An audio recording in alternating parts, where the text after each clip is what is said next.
हर चीज को देखकर नहीं समझा जा सकता। कुछ चीजें ऐसी भी हैं जो वैज्ञानिकों की समझ से भी परे हैं और उन सभी मिस्ट्रीज के पीछे बहुत कमाल की कहानियां छिपी हुई हैं। तो चलिए आज मैं आपको बताता हूं कुछ कमाल की आर्कियोलॉजिकल डिस्कवरीज। लेकिन प्लीज आप इस वीडियो को एक लाइक दे दें क्योंकि बहुत मेहनत से एक वीडियो बनाई जाती है। हमारे पूर्वज जिन भगवानों को पूजा करते थे वो कुछ कुछ जानवरों की तरह दिखाई देते थे और मोस्टली इन भगवानों में पक्षी ही शामिल होते थे। लेकिन पेरू के एक रहस्यमय जगह में वैज्ञानिकों को ऐसे सबूत मिले जिसमें ऐतिहासिक लोग मकड़ियों को पूजते हुए नजर आए और इसके सबूत वैज्ञानिकों को इस चट्टान से मिले। उस समय के लोग इस भगवान को न्यूरल के नाम से जानते थे जो कि तकरीबन 2000 साल पुराने थे। लेकिन वैज्ञानिक अभी तक ये पता नहीं कर पाए हैं कि वो कौन सी मकड़ी थी जो उस समय पूजी जाती थी। इससे भी कमाल की बात ये थी कि इस मकड़ी के हाथ में एक चाकू भी यहाँ बना हुआ था। अब इस चाकू का यहाँ क्या काम था ये आज तक कोई समझ नहीं पाया है। जब शोध किया गया तो ये सामने आया कि तकरीबन 2000 साल पहले यहाँ पर कुबासनी कल्चर के लोग रहा करते थे। वैज्ञानिकों ने अनुमान लगाया कि ये भगवान शायद तब के जमाने में होने वाली बारिश के लिए जिम्मेदार थे, क्योंकि यहाँ इसके पास एक नदी बहती है जिस पर यहाँ रहने वाले लोग निर्भर थे और उसी के पास ये स्ट्रक्चर बना हुआ दिखाई दिया। इसके अलावा यहाँ पर वैज्ञानिकों को एक पुराना मंदिर होने के भी संकेत मिले, लेकिन बदकिस्मती से उस मंदिर को इतिहास में ही तोड़ दिया गया था। आपको क्या लगता है कि वकालत और अदालत कब से चलती आ रही है? तो इसका जवाब है मध्यकालीन युग से, और तब के वकील अपने सभी डॉक्यूमेंट्स भेड़ की खाल पर लिखा करते थे और ये तरीका आधुनिक युग में भी कई सालों तक काम किया। लेकिन अब सबसे बड़ा सवाल ये था कि क्या उस समय लोगों के पास लिखने का कोई कागज या फिर कोई और साधन नहीं था जो उन्होंने भेड़ की खाल का इस्तेमाल किया? तो इसका जवाब था कि धोखाधड़ी रोकने के लिए इस जानवर को इस्तेमाल किया जाता था, क्योंकि भेड़ की खाल में कई ऐसे गुण होते हैं जो उस पर चढ़ाई गई स्याही को अच्छे तरीके से सेट करते हैं और इसे कॉपी करना भी लगभग नामुमकिन था। इस पर लिखा गया एक शब्द भी कभी मिटाया नहीं जा सकता और अगर किसी ने उसे मिटाने की कोशिश करी तो वहां पर हर हाल में निशान पड़ जाएगा। 12वीं शताब्दी के कई ऐसे डॉक्यूमेंट्स वैज्ञानिकों को मिले जिन्हें आज डायलॉगस डी सिकेरियो के नाम से जाना जाता है। ये सभी पत्र इंग्लैंड के राजा महाराजाओं के लिए लिखे गए थे। ये तरीका इतना कामयाब था कि इसने 12वीं शताब्दी से लेकर 20वीं शताब्दी की शुरुआत तक काम किया और आज के समय में हम ये सब काम करने के लिए कंप्यूटर पर निर्भर रहते हैं। सच में कंप्यूटर से पहले लोगों की जिंदगी बहुत अलग हुआ करती थी। आज तक चाइना के बारे में ये कोई नहीं जान पाया कि वो इतिहास में कौन थे, क्योंकि जब जब चाइना के इतिहास को खंगाला गया तब तब लोगों को और पीछे जाना पड़ा। मार्च 2021 में हमें चाइना के इतिहास का एक बेहद कमाल का गोल्ड मास्क मिला जो कि चाइना के सेंशिंगडुई में पाया गया। जब वैज्ञानिकों ने इस पर जांच की तो ये पता चला कि ये मास्क तकरीबन 3000 साल पुराना था। ये मास्क वहाँ के एक बलि चढ़ाए जाने वाले गड्ढे के नीचे दबा हुआ था जिसे हाल ही में खोदा गया था। इसके अलावा आसपास की जगह से 500 तरह के अलग अलग आइटम्स यहाँ से निकाले गए, लेकिन ये गोल्ड मास्क सबसे ज्यादा हैरान कर देने वाला था। वैज्ञानिक मानते हैं कि इससे चाइना के इतिहास में और ज्यादा जानने का मौका मिलेगा। ये बहुत कमाल की बात है कि चाइना में अभी भी ऐसी जगह बची हुई हैं जहाँ से इस तरह के खजाने बाहर निकलते रहते हैं। ये सच में बहुत कमाल था।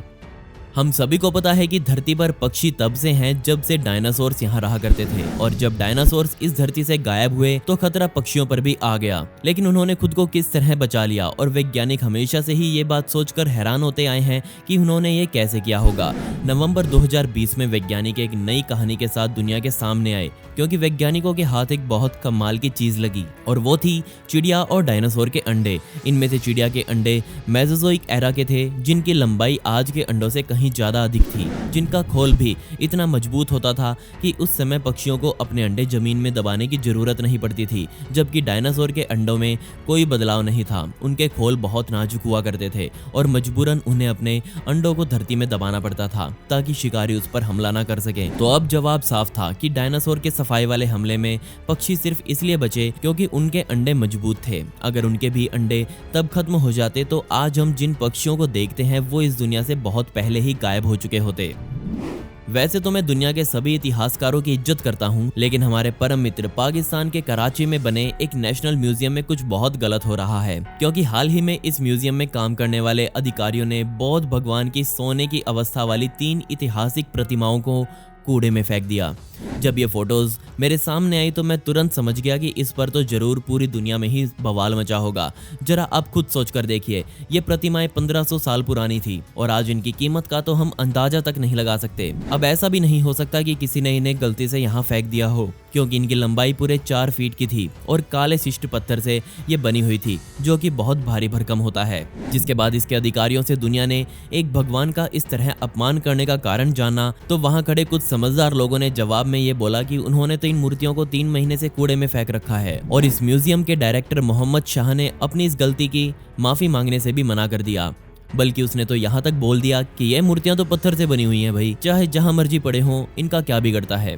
वैज्ञानिकों ने बताया कि ये प्रतिमाएं गंधारा सभ्यता से ताल्लुकात रखती हैं और इतनी ऐतिहासिक और कीमती होने के बावजूद भी पाकिस्तान ने इनका ये हाल किया, तो अब आप अंदाजा लगा सकते हैं कि वहां पर कैसे हालात बने हुए हैं। मैं उम्मीद करता हूँ कि जल्दी ही कोई भला व्यक्ति इन प्रतिमाओं को उठाकर इनकी देखभाल करेगा।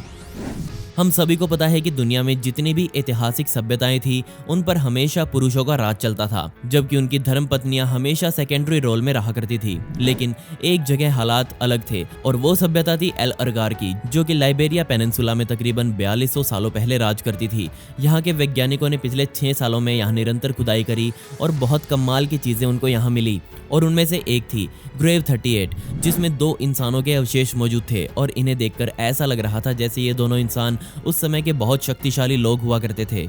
एक 35 साल की उम्र वाला आदमी और उसके साथ एक महिला जिसकी उम्र तकरीबन 25 साल की होगी, वो यहाँ वैज्ञानिकों को मिले। लेकिन यहाँ कमाल की बात ये थी कि महिला की सभी अमूल्य ज्वेलरी उसके साथ ही मौजूद थी, जिनमें नेकलेस, स्पाइरल्स, ब्रेसलेट, ईयरलोब और सबसे कमाल का एक सिल्वर डायडम मौजूद था, जो कि अभी भी उसके सिर पर लगा हुआ था।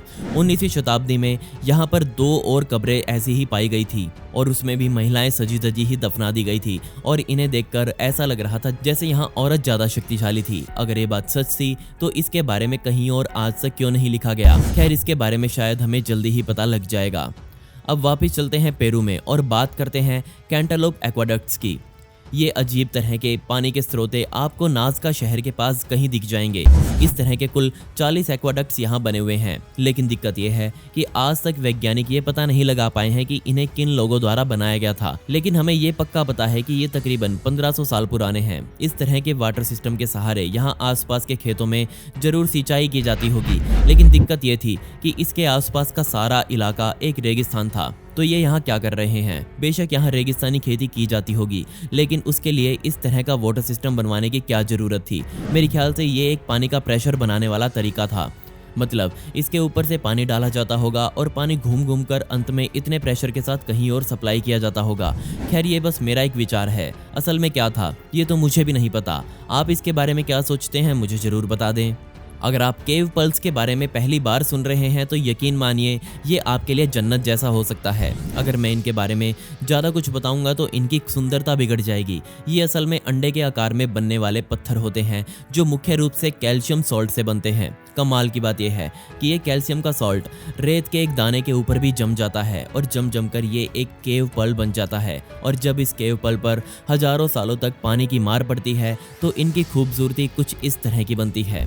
इससे भी कमाल की बात यह है कि बहुत से लोग इन्हें यहाँ से अपने साथ उठाकर ले जाने की इच्छा रखते हैं, लेकिन मैं उन लोगों को बता दूं कि इसका कोई फायदा नहीं है, क्योंकि अगर आप इन्हें असली जगह से हटाएंगे तो ये तुरंत झड़ना शुरू हो जाएंगे। और सबसे कमाल की केव पल्स की गुफा मेक्सिको में मौजूद है। यहाँ आज के समय पर इस गुफा में 10 लाख से भी ज्यादा केव पल्स मौजूद थे, लेकिन ये नंबर जल्दी ही गिर गया क्योंकि लोग इन्हें यहाँ से उठाकर ले जाने लगे। मुझे तो समझ नहीं आता कि क्या वो उन्हें घर तक भी ले जा पाए होंगे, लेकिन अब तो उन्हें यहाँ से उठाना बैन हो चुका है। ये किसी भी साइज में आपको यहाँ मिल जाएंगे। एक कंचे के साइज से लेकर आपके सर से भी बड़े साइज के केव पल्स यहाँ मौजूद हैं। पिछली वीडियो का shout out dance with Nandita को and comment pick me to get a shout out in next video. आपको ये वीडियो कैसी लगी कमेंट्स में मुझे जरूर बता दें। ऐसी इंटरेस्टिंग वीडियोस देखने के लिए मिस्टीरियस दुनिया को भी सब्सक्राइब कर दें। मिलते हैं अगली वीडियो में। ये वीडियो देखने के लिए धन्यवाद।